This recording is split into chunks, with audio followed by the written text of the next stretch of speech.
Welcome, everyone. We're so glad you joined us today.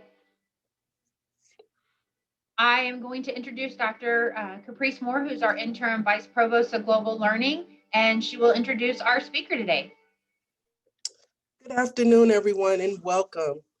We have the pleasure of hearing from our S&T colleague, Dr. Fiona Nah, professor in the Department of Business and Information Technology here at S&T.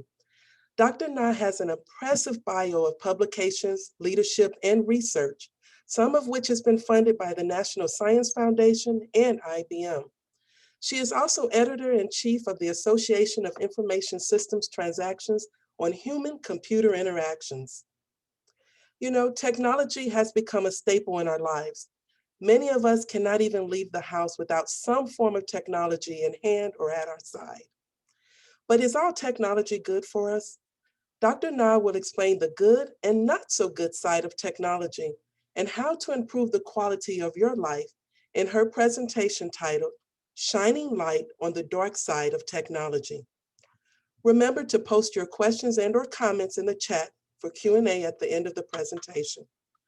Fiona, we are listening intently. Thank you for the introduction, and thank you everyone for attending my talk. I hope you'll find the talk interesting, and I'm really excited about this topic, the bright and the dark side, because all of you must have experienced both sides of it, and therefore all of us would like to certainly maximize the bright side and minimize the dark side, and that's what this talk is about. So let me share my screen.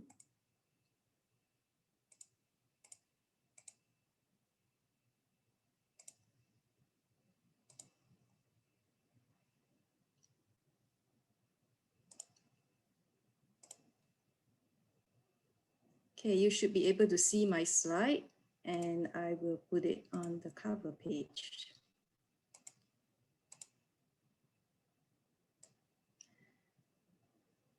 So my title is Shining Light on the Dark Side of Technology.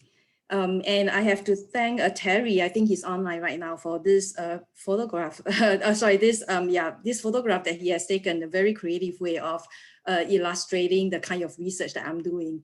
And I'm also part of the Laboratory for Information Technology Evaluation, which is called the Light Lab at Missouri S&T.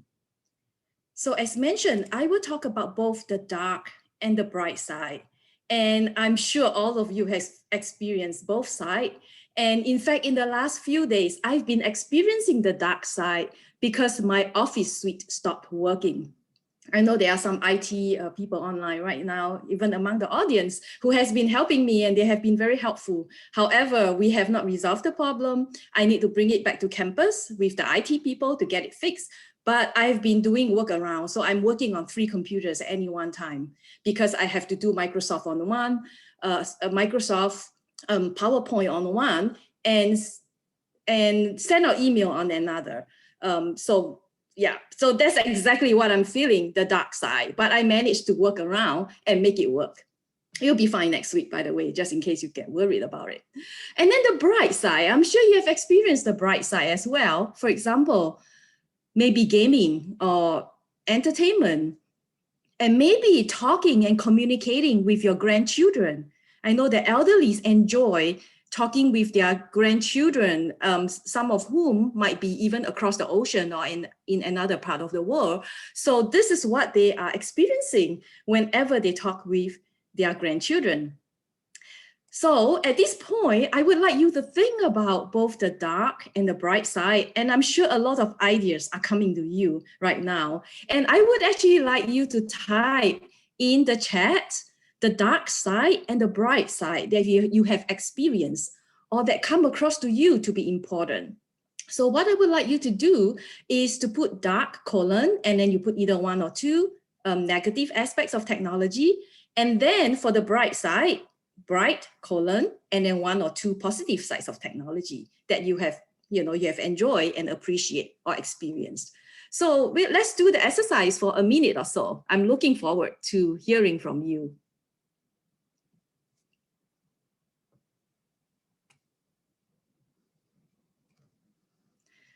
Time-consuming Zoom, definitely. Yep, cost fatigue as well. So we have one dark side.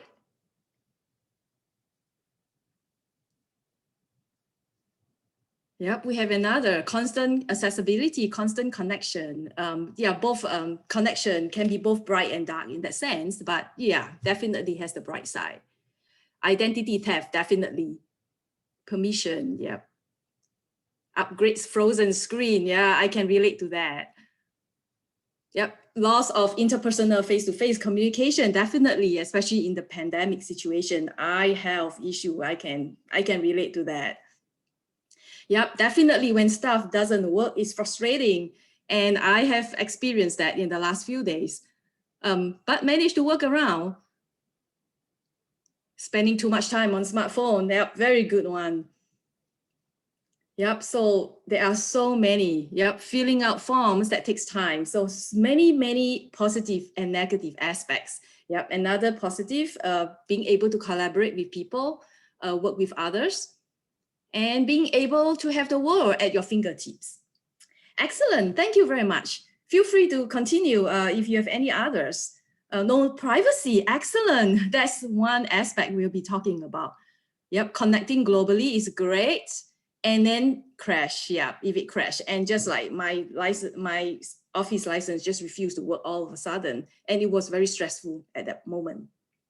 Excellent, thank you so much. So we have covered pretty much many of the dark and the bright side. So I have a list of them and certainly it's not exhaustive.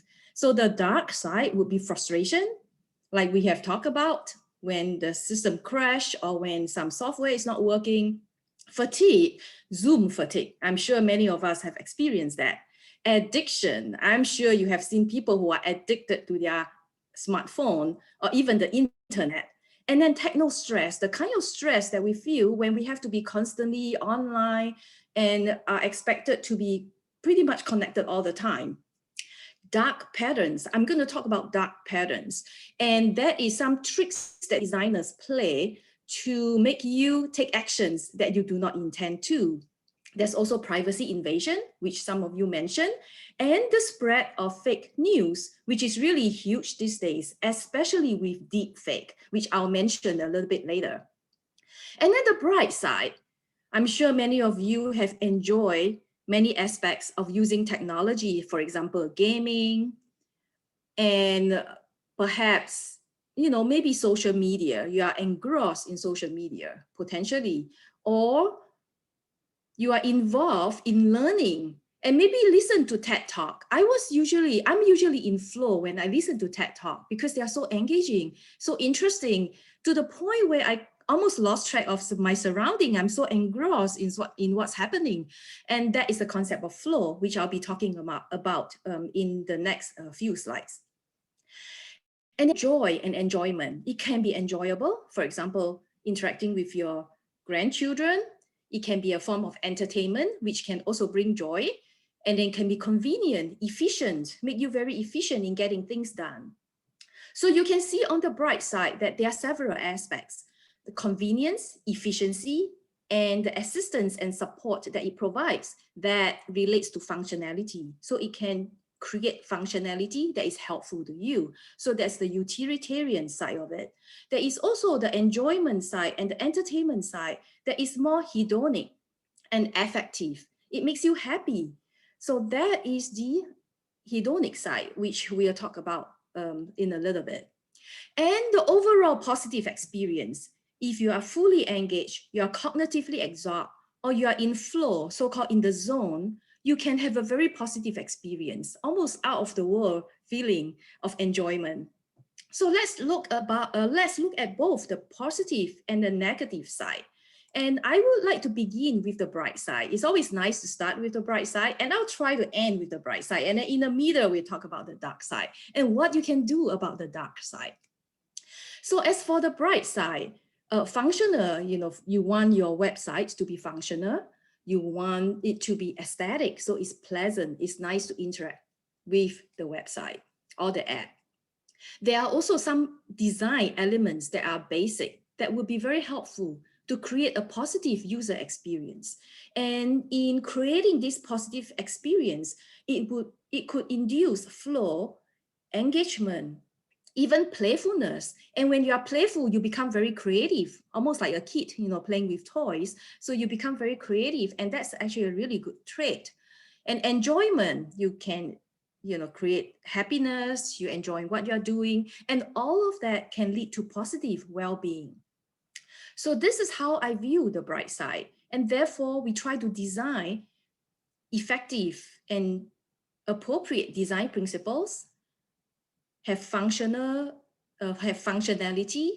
that would make you very efficient in carrying out utilitarian tasks, and have aesthetic website, attractive website that makes it interesting and fun for you to interact with technology. So I'm going to talk a little bit more about flow, because flow is considered an optimal experience. It's an optimal experience in which one is completely absorbed and engaged in an activity. So imagine if you or your children are studying for exams or learning, and they are in complete flow, an optimal experience where they learn very quickly, they enjoy what they are doing, they are very creative. I think they would be performing really, really well in their classes or courses. So flow is a very positive experience that I think designers would like to strive for. And we're going to look at Csikszentmihalyi's speech on flow.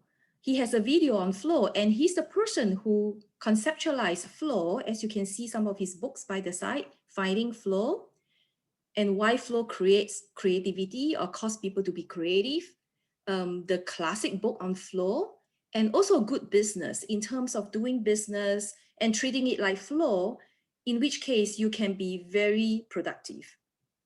So I would have to switch a little bit over to the Firefox. So I'm sure you should be able to see the Firefox, and let me expand this and start playing. Flow is a state of mind or an experience, a state of experience that we feel when we're totally involved in what we're doing.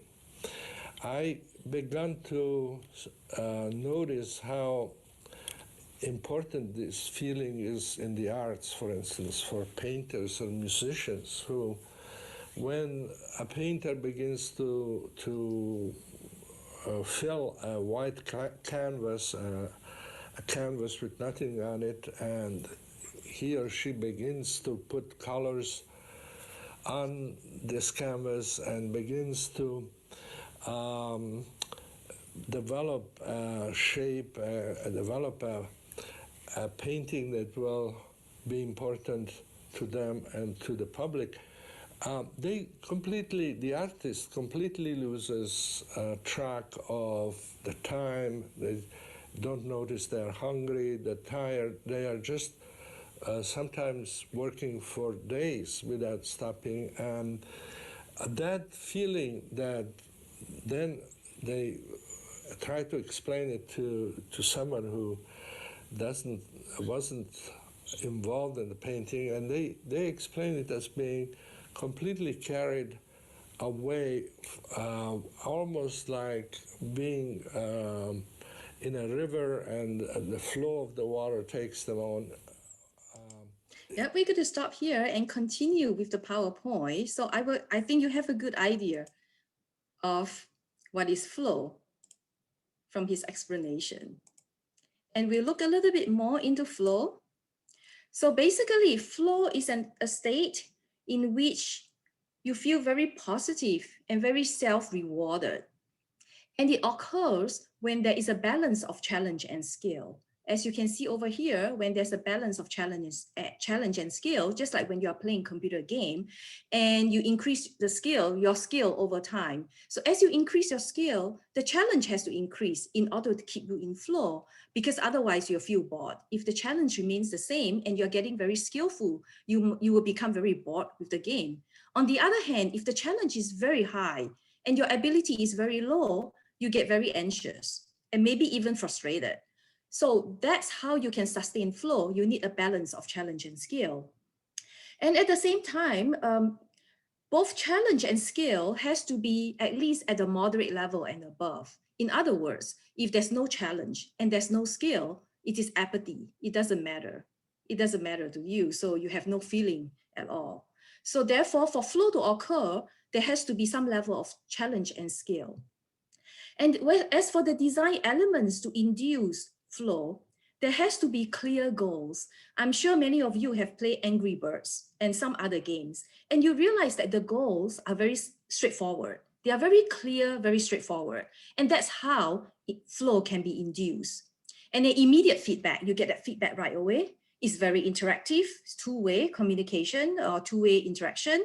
It's vivid, it's attractive, it's interesting. Sometimes there's storyline can further enhance flow. And also if there's rewards and recognition, it also helps to enhance flow.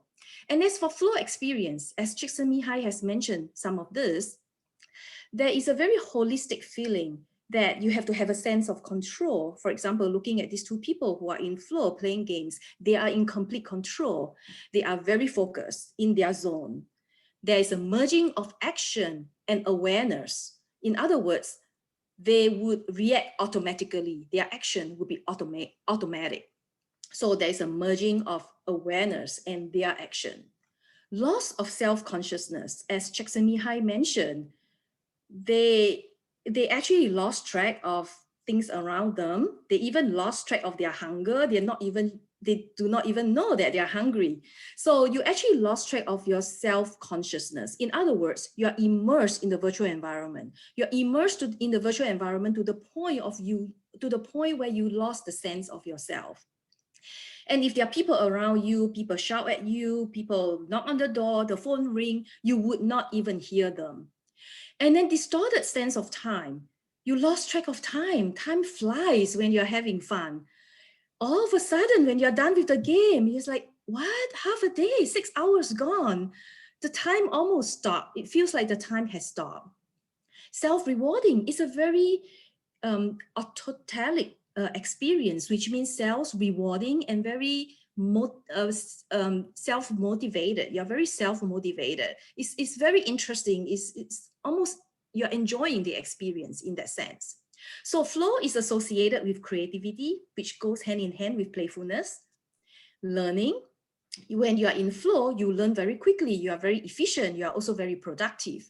And you have a very positive experience. For example, if you have hobbies, and many of you do have your hobbies, when you are carrying out activities that are passionate to you, if it is your hobby, you can get that positive experience being in your zone. So as designers, we would like to create that positive experience to hopefully enhance the well-being, our positive well-being of your users. So now we're moving to the dark side. So dark side, we have technostress. And what does technostress mean? Techno overload. We are overloaded with information, with technology, multitasking on your smartphone, on your smart TV, multiple devices. I was on multiple devices multitasking the last few days. I pretty much don't have a choice. So I've been doing that. Techno invasion, you are never free from technologies everywhere, especially given the pandemic. Techno complexity, there's always new technology, there's always upgrade, there's always something to learn. It's complex, it's uncertain. That creates stress as well. And techno insecurity, threat over job security. So we have machine learning, artificial intelligence, some of them might even take over our jobs. So there's a lot of techno stress. We have to constantly improve ourselves in order to stay up to speed, stay with our job to ensure job security, in order to have positive well-being despite the techno stress. So what are some other issues? In using technology, are we more connected or are we more isolated? And we can have a discussion on that. Would be a very interesting discussion. Does it create stress and depression? And the literature has shown that if you are on technology a lot, it actually creates stress and it could create depression. It could even create addiction to the point where you might experience smartphone addiction. You couldn't get yourself away from your phone, and maybe your children are experiencing that. Work-life balance, always on the technology, you're always on your computer. What about work-life balance? Where is your work-life balance? And therefore, it's important for stakeholders to be aware of these issues, for senior leadership to make mindful use of technology and organizational priority. So you have to focus on relationships, people, ideas, creativity, instead of using technology for the sake of technology. Yeah, so there has to be meaning to utilizing technology. So that would be mindful use. Technology leaders would have to build and maintain vigilance against technology's dark side. So we have experienced many dark sides, talk about many dark sides from what you have shared. So technology leaders will have to be aware of them and try to minimize the dark side. As for human resource leaders, they have to monitor and enhance employees' well-being, perhaps force them to take a break or even force them to take vacation. So that would be a way to enhance the well-being. So let's look at the digital age. So we have this fourth ape. Some of you might already be familiar with the first three: sees nobody, hears nobody, and talk to nobody. And we now have a fourth ape that has got all of these three: see nobody, speaks to nobody, but is always on the iPhone or smartphone, just like the picture on the right-hand side. And picture on the left-hand side, this kid is addicted to the computer. He couldn't get away from the computer. And it's not just a kid experiencing it. Parents could experience it too. And I've just read about a parents actually starving their 3-year-old to death because they were completely addicted to technology. And that is very sad. So we have to avoid addiction. So now the negative side, how can we get over all this negative side? Too much technology. As we have mentioned, techno overload, techno invasion, fatigue, depression, and addiction. So what do you need to do to overcome that? The literature has stressed self-control a lot. There are some degree of reward system, like addiction is a form of reward system. The more you do, the more joy you kind of get. There's a mood modification that kind of keeps you high. So there's some kind of a reward system. You have to overcome that, and self-control can help to overcome that. So through self-awareness and self-regulation, be aware of your behavior and your surroundings. And then self-regulation, monitoring your behavior and adapt and change your behavior. So you need mindful use of technology, such as turning off unnecessary notifications would be helpful. Limit recreational screen time. We need time away from our technology. Install monitoring apps to limit use and to remind you that you have used technology too much. Use one device or app at a time and not be dealing with multiple devices, keeping yourself multitasking. It just creates too much overload and would create negative well-being and therefore potentially depression and certainly stress. Keep devices out of the bedroom or turn them off because you need to rest. You need to rest well to be productive the next day. No screen 1 hour before bedtime. So disconnect at least half an hour before bedtime, if not 1 hour before. And then set rules at home as a family, set rules around device usage, prioritize family commitments, set time limit, and focus on social engagement, make time for social engagement at home, and then spend time unplugged and offline for your well-being, enjoy nature. So those are rules of thumb that I hope everyone will follow. And as for technology being too complex, how can we adapt to this issue? You want to develop technology competence. And I have done the research with my former PhD student, and we have looked at factors that would lead to enhanced technology competence. How can we increase technology competency? So there are general learning and cognitive factors that would contribute towards technology competence. Personal disposition and traits, for example, being open-minded, being adaptable, being confident, dedicated, positive attitude, conscientiousness, motivation. Also a sense of curiosity and risk-taking propensity. So take moderate risk. That's how you learn. You have to take some level of risk. And if you have support, you know, for example, we have IT support around on campus, that's very, very important. They play a very important role because there is somebody that you can reach out to when you have a problem. So that actually gives you peace of mind so that you are willing to take some risk, you're willing to try and explore technology, and you learn and be able to recognize IT value, be able to see values in IT and recognize IT value proposition. You develop your skills over time. And I'll just mention certainly job experience, your education, your exposure to technology, and your willingness to collaborate would also help. So I will focus on, talk about some of this. I think we may not have the time for me to show you the video, but I would be glad to share this. And maybe Sylvia, if you can share this link with the group in chat, that would be very helpful. They can watch this 4-minute video after my talk. So I will just talk about what is dark pattern. Dark pattern are tricks used in websites and apps that make you do things that you didn't mean to do. For example, buying something or signing up for something. And they are done in such a way that you are not even conscious. You may not be conscious, and you accidentally sign up for something that you do not intend to, or make a purchase on some products that was accidentally added to your shopping cart.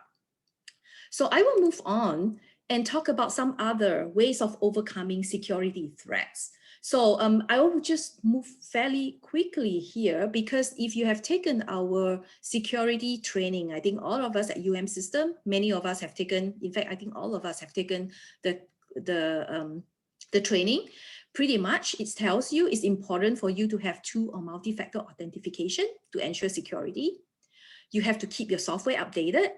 You need to have good password practices that is not easily guessable. And you may want to use a password manager, such as 1Password, or even I think LastPass. There are a couple of password manager that are available. And be aware of phishing. Be very careful. You usually can detect phishing attempts. They are usually typo, or the design doesn't look very professional, or the URL kind of looks strange. So be very careful, and make sure you make a habit to think before you click. Make a habit to think, have controlled and conscious thinking. Yeah, thanks. Thank you, Perry, for the password manager names. Perry has put some recommendation on chat. And then do not make your action automated. So if you see a link and you just automatically click on it, that's a bad habit, very bad habit. You should be aware of what you're doing when you are clicking on the link. Think twice. Think at least twice, maybe 3 times or 4 times. So that's one of the recommendation. Just make sure it's not automated, like not the automatic action. And then make sure there's HTTP encryption, like a lock sign. Use VPN as much as possible. Use antivirus tools. And then Wi-Fi at public area are not safe. So be aware of those. And for privacy, you have to be careful about IoT devices and smart devices. Make sure they are not in private spaces. And then you want to limit sharing on social media and manage privacy settings. You want to opt out of providing information online. And it has been found that people are willing to share personal information for only a quarter, 25 cents. And imagine your personal information can be sold for hundreds of dollars. So what a good business. They pay you $25 and they sell it for hundreds of dollars. So do not fall into this trick, I would say. Try to opt out. Just if you do not need the service, do not share your information. And also make sure you have strong Wi-Fi password on your internet router. So I think with that, I will pretty much I'm going to wrap up pretty quickly. So ransomware is something that they request for your cash in return for your data. So they steal your data and ask for cash. So if you have backup, at least you won't be as much concerned. But if you do not, then you are in trouble, especially for businesses. And then there's cyberbullying that can take place, where there are also several suggestions on how to go about that. So in rounding up, I would like to, okay, that's fake news, and maybe I'll just say a few words about that. Be skeptical about deep fakes, machine learning that make fake look like real, and then fake news detection. When you see a news, you have to reread and do some research for yourself. Research to figure out whether it is fake or not, or truthful. And then stop fake news by assessing credibility and authority, and not share, certainly do not share false information. So overall, technology brings positive to our life. Many of them I've listed here. However, it also brings unintended consequences. And therefore, behavioral studies are needed in information science and technology area to minimize negative consequences. And these findings are helpful feedback to designers, developers, and for public policy, kind of revision and enhancement. So I will end my talk here, and I believe we might have time for questions. I do have a few more slides and some design principles, and I'll just keep it here, and I'm sure you can access the recording for it. I'm just going to kind of just show it so that you can access it through recording. Several principles that are very helpful. And then we also have Nick Rollins, who is one of our 2016 graduate, who is a interface designer, and he has 10 principles, 10 golden principles, and you can read up at uxengineer.com. And he's online right now, so feel free to actually privately chat with him if you have questions for him. And that is the end of my talk. Thank you, everyone. Dr. Nah, we had a question. What does the research say about using technology as a parental reward or punishment? Did you say reward and encouragement? Reward or punishment. So using technology for your kids, either to reward them or punish them. That is very interesting. Wow. I actually do not have children, so I'm trying to imagine, with my nieces and nephews. I think it is more important to make them understand the negative of technology. So in the literature, we talk about kind of intrinsic motivation and extrinsic motivation. And intrinsic motivation is always more effective than extrinsic motivation. So if you tell your kids like this is going to be a punishment or a reward, it's an extrinsic motivation, which is really not as effective as if they could truly understand why they have to do a certain action, why at certain time they have to use the technology and other times they do not. It is actually more effective. So intrinsic motivation is the way to go. However, if they are too young and they could not understand, then I can see why extrinsic motivation would be the way to go. So as they mature, try to use intrinsic motivation because that's more effective. Excellent. We had another question. Are dark patterns unethical and are they illegal? They are unethical, but they are not illegal, unfortunately. I don't think we have any regulations against them. Very good question. We were asked, or you were asked if there are any books that you would recommend on this topic beyond the Good Business Leadership Flow and Evil by Design that has had an impact on your outlook, preferably an emphasis on leadership. I think Good Business, the book by Csikszentmihalyi on good business, is one that relates flow with leadership. So that would be a very good resource. Yep, I can actually just flip back to, yeah. This is a really good book on good business. Let me see if there's any others. In terms of leadership, you probably want to read Emotional Intelligence. Emotional intelligence has a lot to do, in fact, self-regulation and self-awareness are part of emotional intelligence. And therefore, in that sense, all of these are related, flow, self-control, leadership, and emotional intelligence. So emotional intelligence by Daniel, I forgot his last name for a moment. Maybe somebody here can remember. Daniel is the first name. It is excellent. He has, very important for leadership. And another, if you are very interested in looking at the negative aspect in terms of addiction, why people get addicted, you may want to read the book, and it's just actually beside me over there. It's called Addiction by Design Okay, addiction by design, explain, design that cause people to be addicted.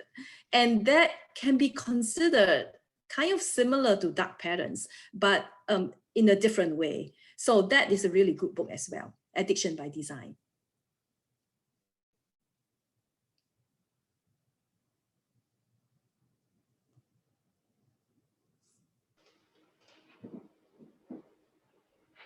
Dr. Na, I think that's all the questions that we have in our chat today. We really appreciate that you joined us, and we thank all of our attendees for joining us today. This presentation will be posted on our website probably within 24 to 48 hours. You're welcome to check that out and view that and see what upcoming speakers that we have. I know next week we will have a speaker on for a digital lunch and learn on April 29th. And Dr. Cooney will be talking about interpersonal dynamics and reducing workplace conflicts. So if you'd like to know more about that one, here is that site. And then our next speaker series will be coming up on May 5th, where we will hear our chancellor, Dr. Mo Dagani, speak about leading in uncertain times, lessons from COVID-19. So we encourage you to check out our website, see what we have coming up. And again, we thank all of you for joining us today. Have a great afternoon. Thank you, everyone.